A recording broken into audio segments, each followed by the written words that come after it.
Guys good morning. কি খবৰ আপোনালোকৰ? মই ডিউটিত যাব ওলাইছোঁ। এতিয়া যাওঁ। গাড়ী পাওঁতে বহুত দেৰি হয়।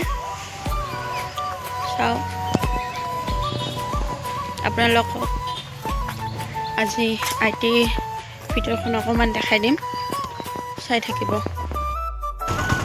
মই আহি পালোঁ, গাড়ীৰ পৰা নমি ইখন ITৰ গেটখন, 2 নম্বৰ গেটখন।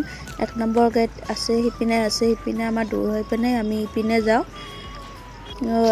ইয়াতে মই এণ্ট্ৰি কৰিব লাগিব, চাইন কৰিব লাগিব। চাইন কৰি পিনে সোমাব লাগে, কাৰণ ইয়াত মানে চাইন নকৰিলে সোমাব নিদিয়ে, আৰু ইয়াত গেট পাছ লাগে, গেট পাছ হ'লেহে সোমাব দিয়ে।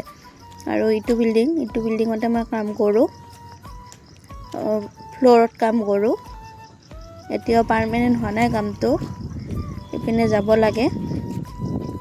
আপোনালোকে যদি ভিডিঅ'টো চাই ভাল পায়, লাইক কমেণ্ট ছাবস্ক্ৰাইব কৰি দিব, আৰু ফাৰ্ষ্ট টাইম ভিডিঅ' বনাই আছোঁ, ভুল হ'লে ক্ষমা কৰি দিব।